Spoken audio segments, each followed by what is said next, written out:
Everyone's been waiting for the Galaxy S26 Ultra, but what was supposed to be a long overdue upgrade is starting to feel like a step in the wrong direction.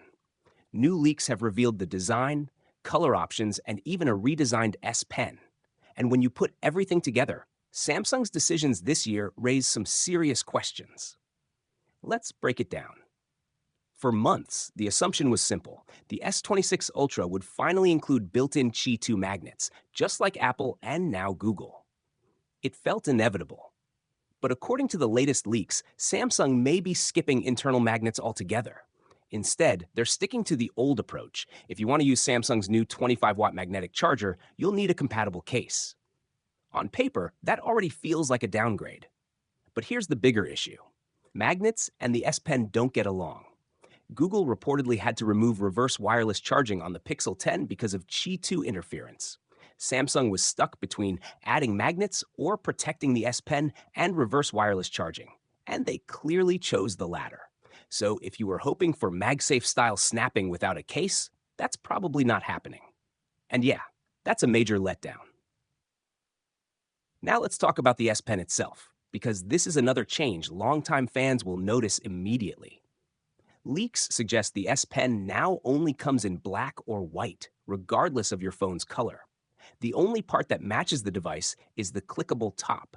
That clicker has also been redesigned with a tapered shape to match the phone's rounder frame. The downside? It's no longer flat, which makes it easier to insert the S Pen incorrectly if you're not careful. Visually, it's a noticeable departure from what we're used to.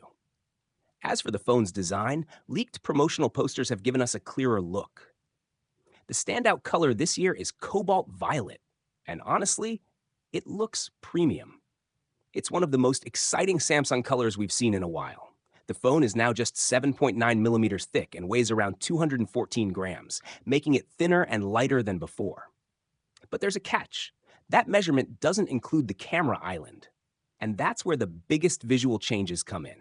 The S26 Ultra now looks much closer to the S25 Edge, with rounder corners and a redesigned camera layout.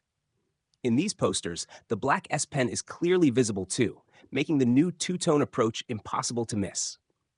Here's something most people haven't noticed yet, but it says everything about Samsung's priorities this year. Leaked production numbers are pretty wild.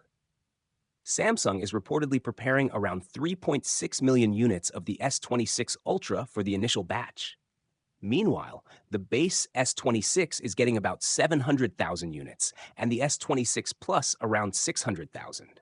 That means the Ultra alone is getting nearly 6 times the production of the other two models combined. That's not normal. It's Samsung basically admitting that the Ultra is the only model they expect people to buy. The non-Ultra models barely changed this year, and Samsung knows that anyone willing to spend serious money is going straight for the Ultra. So they're betting everything on it. And based on recent sales trends, it's probably a smart move. And there's one more update tied to this launch that completely changes the picture. Click here for the full breakdown. That's all for now.